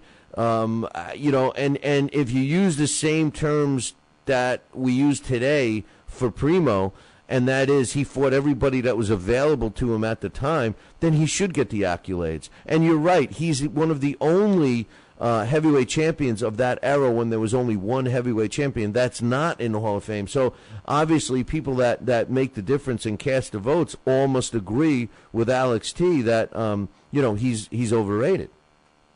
Well, why did the New York State Athletic Commission, William, I think it's Muldoon's how you say his name. William Muldoon. There was a lot of criticism of Canera after Ernie Schaaf died. He got killed in the ring after fighting Canera. That he was too big and oversized for the small heavyweights that he was fighting. So they wanted to come up with a plan or an idea, to offset that. If he was as bad as the critics say he was, or people think he was, why was the New York Athletic Commission so concerned of his size and his power of that right uppercut? That's a good point. And not to be outdone by the current New York State Athletic Commission, the New York State Athletic Commission has had some skeletons in the closet for years and years. William Muldoon, by the way, in case you guys remember hearing that name, he actually worked with John L. Sullivan in the past, and he was also a Roman Greco wrestling champion, I believe is what they called it, before he became commissioner. He was one of the first guys to get into conditioning programs and stuff. So amazing connections with all these guys. I think that when you look at a fighter, Tony, and you try to determine, were they good, were they not good, I think that the same excuses that we use today, it's not their fault that, there was only, a handful of good fighters during their era. They beat them all. Well, I think the same has to be said about Primo Carnera. Like I just said a couple moments ago, he did fight everybody that was available to him during his era. And it is actually a blueprint that his team put in place to move him to success, similar to what every fighter does today. So I think he should be regarded and remembered more historically for the sport of boxing than he gets credit for. He wasn't just a big baby Huey. No, he wasn't. And I think part of the myth, if that's the way I can put it, if that's a good way to put it, maybe you can word it better. But I think part of the myth of Primo, he was a carnival man before he started fighting, and he was a strong man in a carnival. And, he was laughed at, and jokes were made of him and stuff. So I think that's part of it. And I'm just trying to, draw conclusions because you wanted to do this show for one of our listeners. And I think that, the listener's so wrong on calling Canera a bum. And if he's just looking at his record, I don't think he understands the record that he's looking at. And he needs to really look at Canera more open-mindedly. And, the listeners think you and I put the Klitschko's and Lewis down, Lennox Lewis down. And we are not. They're fighting in today, and kind of like Canera fought in his day. Canera fought everybody. The Klitschko's and Lewis are fighting everybody. And you can't take nothing away from them. And I respect those guys as heavyweight champions. But the opposition is so poor that it doesn't give them the true credit that they deserve. And now you go back in time, you look at a heavyweight who fought everybody. The opposition was not as great. A lot of his opponents were not great, maybe I should say. But it's the same story. Yeah, that's the key, and I think you hit it on the head. He's doing the same thing as a Klitschko or a Lennox Lewis. Now, granted, we got to give Lennox Lewis and the Klitschkos credit for being able to become proficient in fighting the smaller guy and utilizing their jab, which reach and height advantage, maybe absolutely a little better than Carnera did. But the science of boxing has evolved a little more too. So you got to keep that in mind. One thing I do want to stick up for Alex T about, he wasn't necessarily calling Primo Carnera a bum, Tony. What he was asking was, tell me why you don't think he's a bum, because everything that he reads and everyone's opinion of Carnera was, in fact, that he was a bum. But I think that the most important thing that we can say about Primo Carnera, other than going back in time and witnessing it live, is that he fought everybody that was put in front of him. His road to a championship was no different than today's. It was a matter of fact, it seems to have been the blueprint for today.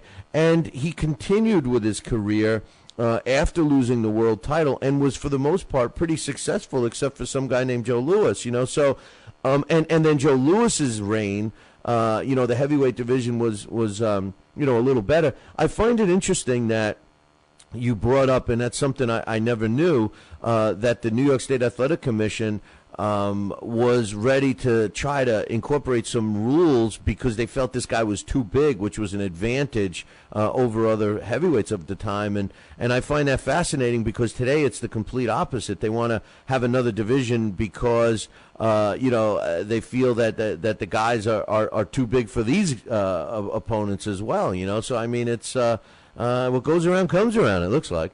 Well, Muldoon thought he had, Canary fought well in the clinches, and he could wear his opponents down because of his size. He was so much bigger. He outweighed him, and I'm going to allude to what you said earlier. He outweighed him 60 to 80 pounds when he got in the ring with him. And Muldoon thought that was an unfair advantage for Canera. And so he wanted to do something different, and that was interesting, I thought also, but it never came about, to my knowledge, or any of the sources I've been able to read or anything. I don't think Muldoon ever got that accomplished, but he was really concerned over his size and how big and strong he was, and his muscle. He was so muscular, and Canelo was always in great shape, always. And he was so muscular. And his muscles, a lot of people think, you have muscles, you can hit so hard. Well, muscles don't make you hit hard. No. You don't make you hit any harder, that it just, but it will slow you down. And Canera was kind of slow because of his muscular stature. And so he wasn't as fast with his hands as he could have been. And I think that was a concern of Muldoon's also because he'd get you and hold you, and he'd put his weight on you, and it would hurt his opponent. It would make him tired.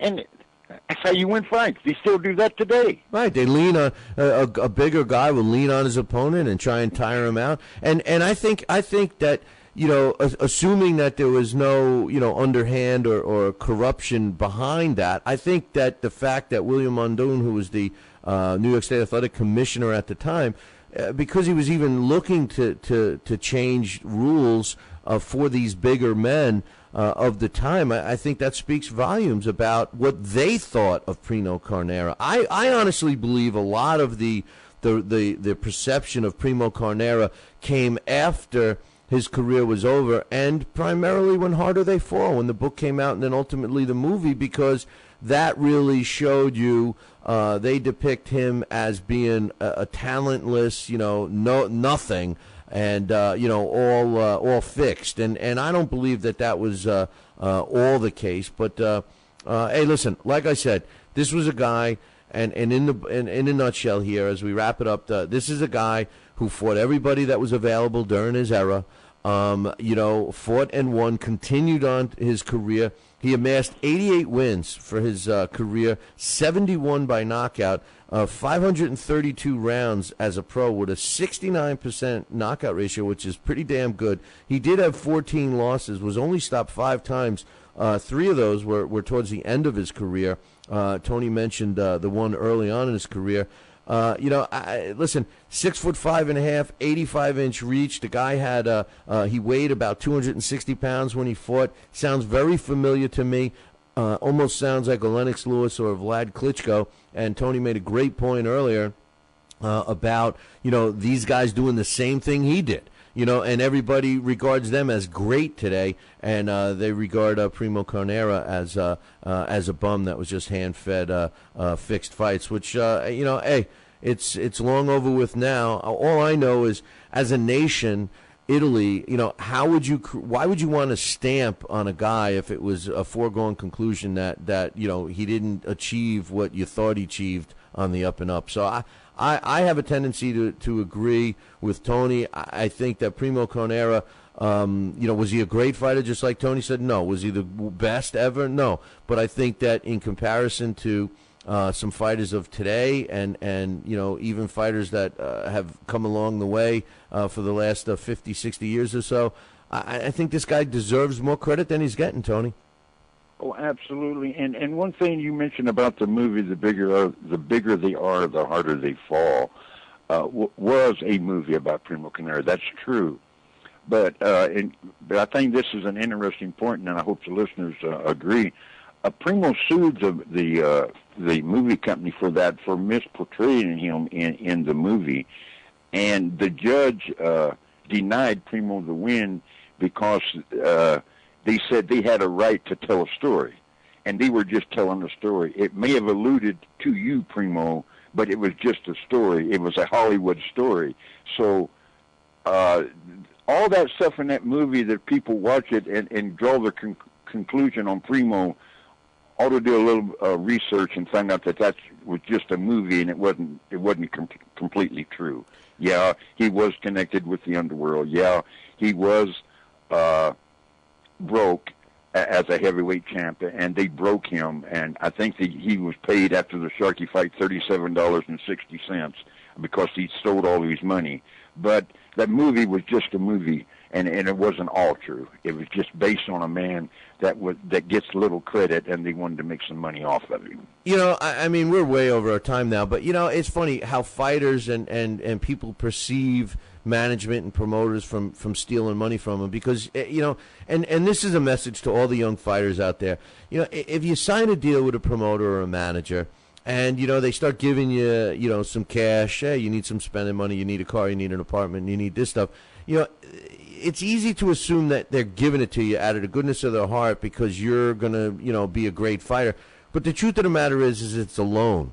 And as soon as you make money, they want their money back, and that's what happened to Primo Carnera. All of those bus trips and the town to town to town and the meals and all of the things that took place, they kept records of. And when he finally had that money, they wanted their money back, and they do the same thing today. Ask Chris Arreola, ask all these fighters that got their fast roads to the title, and why they continue and all this stuff.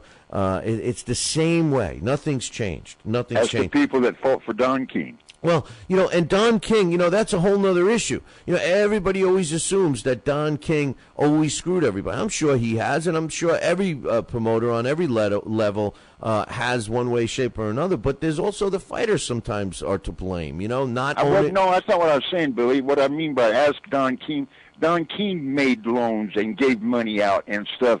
And after the fight, he wanted his money back. That's the point I was trying to make. I'm not saying he was screwing the fighter. No, of course. And there's been more people that have beat Don King out of money than Don King has beaten out of money. And that I know for a fact because I've seen some of the numbers. But, one other thing, it's interesting that you brought up the movie and that Primo Carnera tried to sue.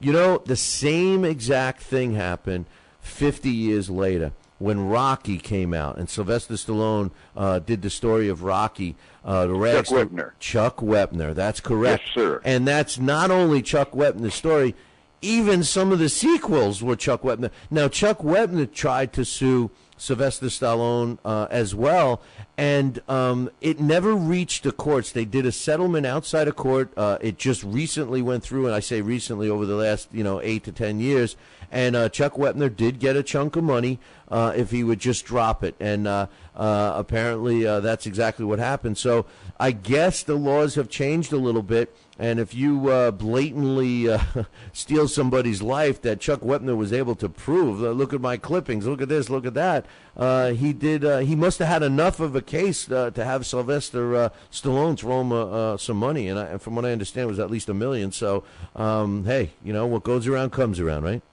And when are we going to get our check? I don't know, but from what I understand, we may have a case coming soon, So, with all these copycats out there, Tony, you never know. You never know. Anyway, Primo Carnera, heavyweight spotlight.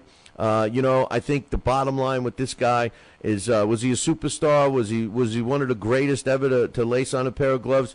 I think both Tony and I agree, no. But he also wasn't the worst. And I think the best thing that was said on today's episode here is what Tony said. He's doing the same exact thing as these guys are today. He's fighting everybody that's available to him.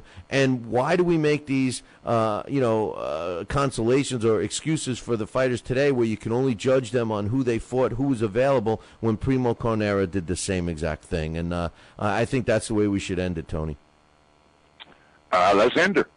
Well, no, I'm just saying. I mean, in a nutshell, that's it. So, but anyway, hey, hope you enjoyed this episode of the Heavyweight Spotlight. I certainly have, and I look forward to the next one. If you have any suggestions or you want to learn a little more about a heavyweight in specifics, specifically a heavyweight that you want to know, drop me an email, Billy@TalkinBoxing, TalkinBoxing.com, and I'll try and pull some strings with the man himself, Tony Treem, and see if we can get her done. Any final thoughts?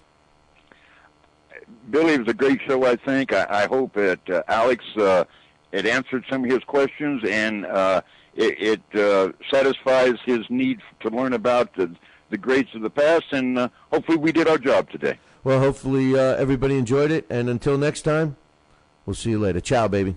Ciao, baby. Talkin' Boxing with Billy C. now has official merchandise available on TalkinBoxing.com. T-shirts, sweatshirts, hoodies, and mugs. And yes, even undergarments.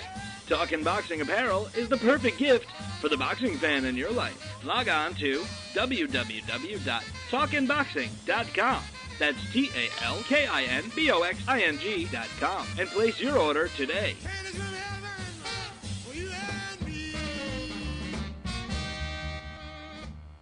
Join us here for 2 hours as Billy and the gang do what they do best. Every time I start talking about boxing, a white man got to pull Rocky Marciano out the ass. Rocky Marciano was good, but compared to Joe Louis, Rocky Marciano ain't. You beat Joe Louis's ass. Joe Louis was 75 years old when he fought. Huh? What? We're supposed to be talking boxing. It's Talking Boxing with Billy C.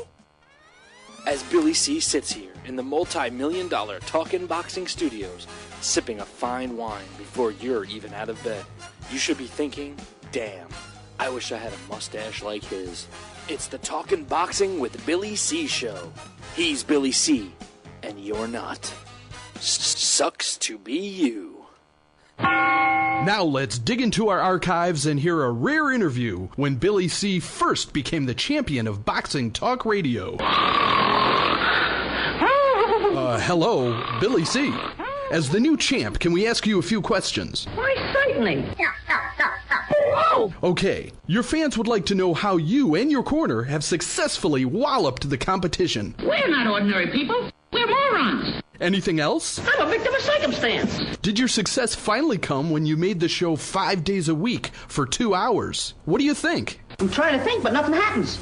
Now, please tell the listeners what you've learned from making it this far. Certainly. If at first you don't succeed, keep on sucking till you do succeed. Great words of wisdom, Billy C. Keep up the great work as the undisputed People's Champion with your show, Talkin' Boxing with Billy C. Any last words to anyone who's listening? This is your fault, you bonehead.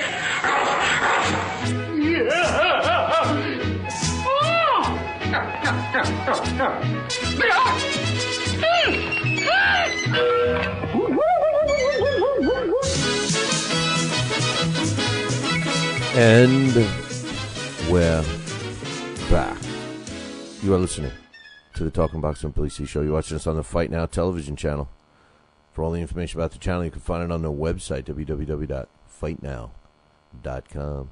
You know, one thing, I should have said this a couple of minutes ago, but the bottom line is for the people that want to criticize a guy like Primo Carnera, he was around when there was only one world heavyweight champion, and he obtained that belt.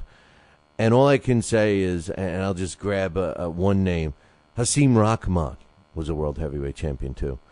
I mean, believe it or not, as bad as you may think Primo Carnera was, I think he could have kicked Rockman's ass. Anyway, the bottom line is Chatty Factory's in here talking about they were talking about a bunch of stuff during the segment, but he says he thought it was.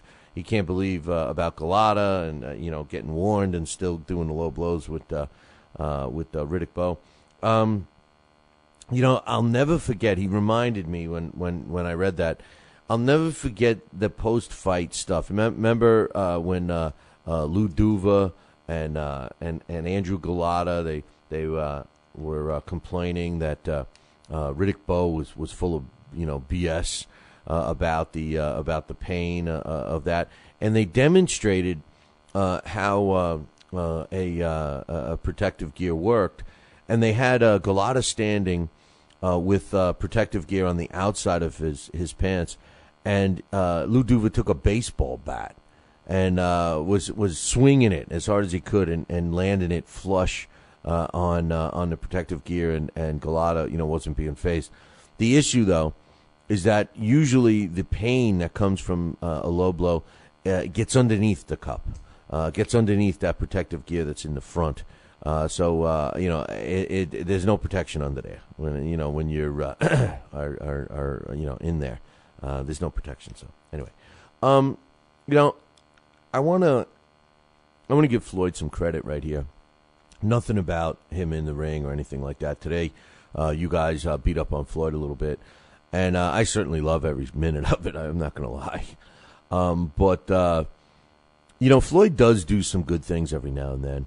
Genaro, when he passed away, he was virtually penniless, and Floyd Mayweather paid for the funeral. Well, I was on the phone yesterday. Now, I don't know this for a fact, but I'm going to give Floyd the credit. I was on the phone yesterday with a buddy of mine, and he works, he's a PR guy, and he works with a lot of different promoters. And Omar Henry, who just passed away, the young undefeated fighter. He was one of Don King's last young fighters that he had under contract. He passed away with a brief, devastating battle with cancer.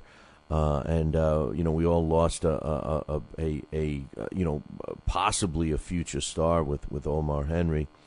And again, my thoughts and prayers and condolences go out to the friends and family of Omar. But it was brought to my attention yesterday afternoon that one of the Bobby Hitz, I believe, was actually going to pick up the tab for Omar Henry's funeral. And when he went to do it, he was told that Floyd Mayweather had already paid for that. Now, I have not seen that any place in the public. I haven't seen any of the rags pick it up. I haven't seen any of the websites pick it up. I haven't seen anything giving Floyd the credit for doing that. And I just want to say this. If he did, which it does sound like something Floyd would do because he's done it in the past. I want to say to you, Floyd, me to you. I don't generally like you as a person. I've never met you, so I guess it's not fair for me to act like that. But I, for one, think that that's a great move, and I appreciate it, and I'm sure the family and friends of Omar Henry does, and I wish that you would do more things like that, and I wish that the press and the media and the public would give you more credit for doing that kind of stuff, because if there is a human being in there, someplace in your person, Floyd, I think you owe it to us to let us see it, because you're not doing yourself any justice by portraying yourself as you are. If you're a real guy and you do have feelings like a move like this indicates, I think you should let people know, because it might help. Whether my opinion matters or not, that's neither here nor there. But I for one, think it's a great move. If it did happen, I know he did the Genero funeral, and I know there was another one that's slipping my mind right now that he picked up. But if it's indeed true that you paid for Omar Henry's funeral, I think that's a great move, and I hope more people know about it. So, anyway,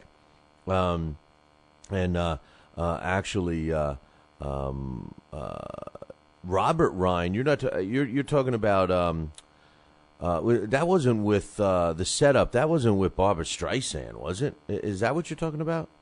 Is that the movie you're talking about? Ryan and I don't think it was Robert, but Ryan is the. Oh, I'm thinking Ryan O'Neal. But Coach is reminding me that Omar Henry was a sparring partner for Floyd. So it's very. I think it's true. I mean, the guy I was talking to is right on the pulse of the sport. So I believe it. So again, Mayweather. He shocks me and occasionally does some good stuff. So we got to give him credit. I want to give him credit for things that he does do well and good because it's too often, especially me, I love to jump all over it. I'll be the first to admit when he does something stupid. So, the WBO announced that they are not ordering a Rocky Martinez and Juan Carlos Burgos rematch, as many people in the boxing world felt they should be. And, I think this further hits home about, why these sanctioning bodies, they jump into bed with the promoter that's, willing to write the check and pay the sanctioning fees. And their fighters get the priority. This is a great example of it. I don't think there's anybody out there that saw that fight that feel that the decision was justified, except for Top Rank, who obviously they loved it because now they're putting Magladano in with Rocky Martinez, and Bob Arum was quoted as saying, "Man, we lucked out in that one." So now we got Magladano gets a shot at that title in China. So, but the WBO said that in their opinion, the committee, the rules committee, the World Championship committee for the WBO said that the decision on that was given, the draw decision that was given between Rocky Martinez and the number one contender Juan Carlos Burgos, that was contested in Madison Square Garden in New York City on January 19th, was not substantially irregular or a clear misapplication of the rules of boxing, resulting in a manifest unfairness, and therefore will not recommend that the WBO Executive Committee that there be a direct return fight. So there's a moral victory for Team Rocky Martinez and Top Rank. In another crazy story, Francois Botha is still denying that he took performance-enhancing drugs, and he said, and I quote, "Now this is confirmed. This was based on a fact that they tested for this in a pre-fight urine test." And Francois Botha said, "Yes, I did take a pre-fight urine test, but I did not ingest banned substances." He went on to say, "Why would I go and do this crazy stuff? To drink something that makes you sleepy so that you can't even open your eyes, that lowers your blood pressure. What the hell is that?" He was said it on a program that is kind of equal to our current affair over here. It's called Campbell Live. He said that he said that the drug test was administered and handled by a family member of Sonny Bill Williams' manager, Kodir Nasser. And he said, then they asked Nasser, and Nasser said, "We denied any tampering." He said the pathology company that was used was very reputable in Australia. And he said to Francois Botha, "Why don't you take another test in South Africa, and we'll see what happens." Speaking of sanctioning bodies, the WBA also said that it indeed was for the WBA belt, and they're looking into the reason why a WBA supervisor was not present. Now, I don't know what the rules state for the WBA, but I would think that you would need a supervisor to validate a championship. I would think. I would hope that you had the professionalism to have someone be there for the fight. What are you going to do? You're going to award a belt on hearsay? Did they just ship the belt? Was the belt in the promoter's possession? I mean, crazy, man. Crazy thing, this sport called boxing. There's a pretty good fight on Saturday. Top ranked super welterweight or junior middleweight, however you want to look at, Roberto Ortiz. He's undefeated, 27-0 with a draw, 22 knockouts. He's shooting for a world title, and this weekend he's going to be meeting up with Fidel Monterosa. It's actually Fidel Monterosa Munoz. And, I love this fight. And the bottom line is, when we look at these guys fighting, I take a look at them and I'm saying to myself, well, these are the kind of fights I definitely want to put on our challenge.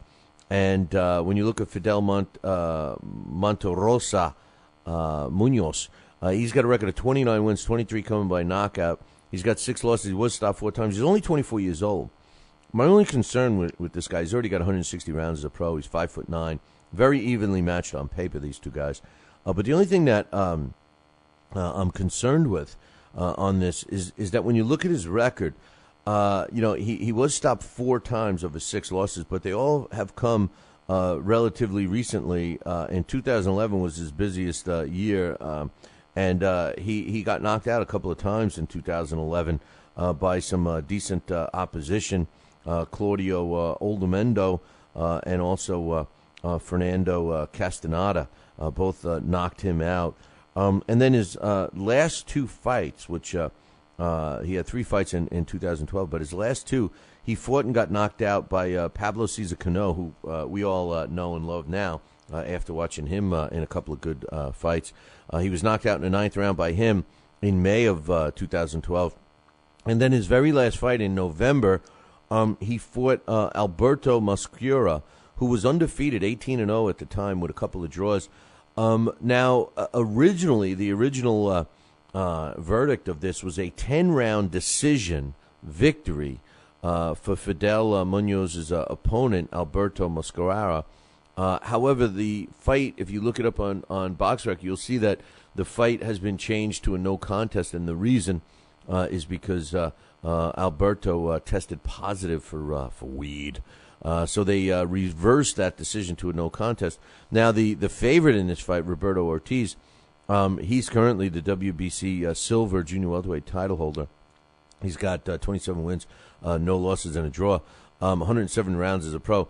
Hasn't fought anybody that jumps out, with the exception of Antonio Lozada, who he beat in 2011.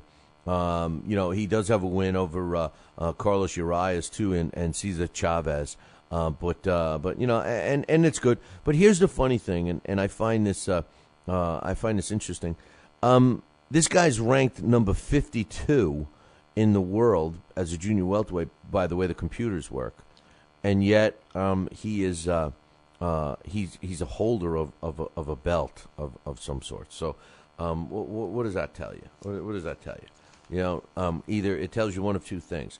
Either the computers don't know how to rank, or the belt holders are just buying their belts now. So I don't know. I don't know, man. It's very, very strange about how some of these things are going right now.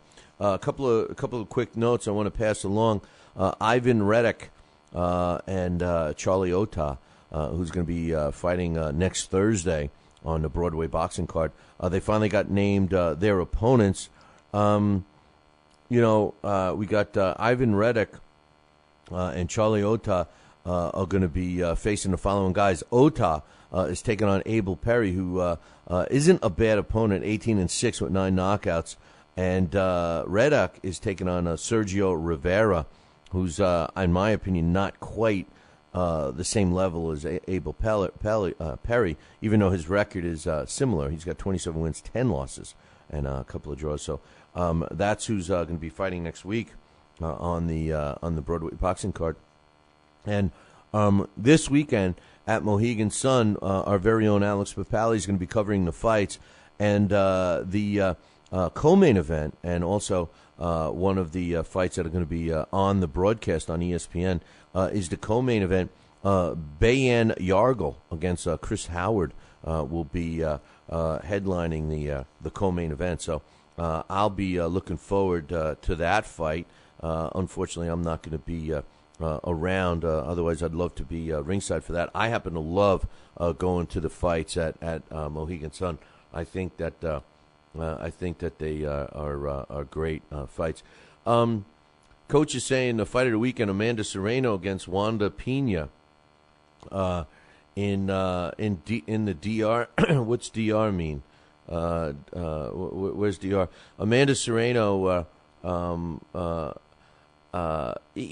don't understand. Coach is laughing at me here. He says, first of all, Coach makes a comment.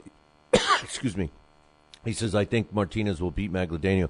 It's a good chance he does. Rocky Martinez is a real deal. But Coach is busting my chops. He says, what about the Seiko Bika fight? Seiko Bika gets more chances than anybody else. Okay, DR, Dominican Republic. Duh. Listen, I like Amanda Serrano. I called several of her fights. I did the blow-by-blow. As a matter of fact, one of her best performances against Ella Nunez in Chicago was a fantastic fight that I did for LDL TV. And I tell you what, she's with a promoter right now that I don't even mention his name. I don't even mention a promotion company because I think he's such a bad thing for the sport of boxing. And he takes this fighter, Amanda Serrano, who's a quality fighter, and you certainly talk about Maldonado. That's the last name of her trainer, and as a guy, you certainly don't want to get excited. He looks like he could crash through a cement wall, But the bottom line is this: Amanda Serrano is a quality fighter, and any promoter. And I don't care if it's your first time promoting, if you're a boxing fan or whatever, is rule number one. You have a champion. You have a world champion, and Amanda Serrano was a world champion. And what does this stupid promoter do? He accepts a fight for Amanda Serrano to fight over in Germany, at their facility, because this guy claims he's a promoter, even though he never promotes his own shows, and carries their title over there. He pays half of the purse for Amanda Serrano to get her over there. And then what does he do? You guessed it. He loses the title on her, and she hasn't had a belt since. So she's going to be taking on a fight in the Dominican Republic. And Coach K is saying it's kind of a joke. Yeah, it's a joke because this is what has to be done now. He had a fighter. There was a fighter in Amanda Serrano who had it all set, man. She was all set, to be on a run as a titleist, and he pisses away the opportunity because he doesn't know a left hook from a fish hook, and now he's got to rebuild this young girl's career, which I just think is ridiculous. Now you could argue with me and say, well, if she can't go and beat these fighters. But, who's to say she got – I didn't see the fight in Germany. But she didn't get knocked out, so who's to say she didn't get a raw deal? I mean, when you're the champion and you're a so-called promoter, that's when you're supposed to put on the show. And you bring in a challenger that comes into your backyard and then has to take the title away. It's the unwritten rule. When you're a champion, you're supposed to, your opponent's supposed to take that title away. Not to squeak it away. I don't know. Wake up. It's time for It's too early for a trivia question. I love having these knowledgeable people in the chat room to keep me straight. And Coach is reminding me, no, it wasn't in Germany, Billy. It was Sweden. Either way, it's the same difference. You don't leave this country Or in that case, if you were in Germany, you don't leave Germany. I mean, look, just ask Cecilia Brækhus. See why she's not fighting Holly Holm, because, you know, she doesn't want to leave Germany or Denmark or wherever she fights. She's actually out of Norway. But anyway, today's It's Too Early for a Trivia question is being brought to us by Gleason's Gym in Brooklyn, New York. Give him a call, 718-797-2872, 718-797-2872. You can check him out also on our website. Click any one of the Gleason's Gym banners, and you can get over there. Mention Billy C if you're going to sign up for a class, if you're going to sign up for a membership, or if you're going to buy some Gleason's Gym, stuff, hats, T-shirts, that kind of stuff. Mention Billy C. Now, don't forget, Gleason's has a couple of new locations in the tri-state area. Not only did they have them in Brooklyn, but also in Manhattan and now in Jersey, too. So Gleason's Gym, Brooklyn, New York. Tell them Billy C sent you, man. And anyway, today's It's Too Early for a Trivia question is a tough one. Actually, I only got one try at this, and it was my man Coach, who was incorrect yesterday. All of our trivia questions are supplied by Henry Hascup, the man himself. The question is, now listen to it carefully. The question is, who is the only fighter who never held a world title? However, he stopped a future or former lightweight and light heavyweight world champion. Okay, it shouldn't be that hard to find if you do a search. And by the way, speaking of searches, all of Henry Hascup's answers are searchable. These aren't answers that you're going to find, buried out in the yard. You can do it if you spend a couple of minutes. Who's the only fighter who never held a world title, but he stopped a future or former lightweight and light heavyweight world champion? Good luck with that one for anybody for the people, whoever gets the first. Whoever's the first one to get it right will win the prize. Email me, Billy@TalkinBoxing, TalkinBoxing.com. This day in boxing history. And finally, this day in boxing history is being brought to us by Campanero and Tomkovich. That's right, if you're looking for a lawyer. Use the ones that keep my ass out of trouble. That is Campanero and Tomkovich. Give them a call today, 845-221-4099.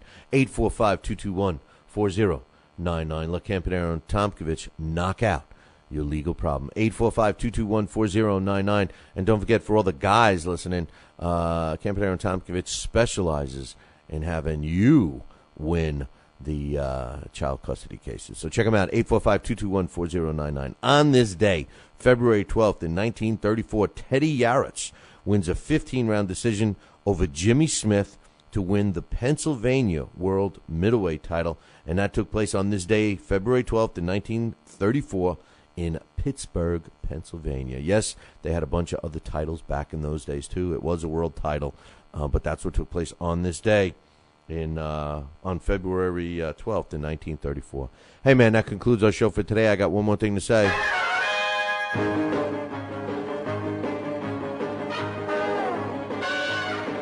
Make sure you tune in tomorrow morning, same bad time, same bad channel. The Fight Now channel is the only channel. Look up their website for all the information, www.fightnow.com. See you all tomorrow. Ciao, baby.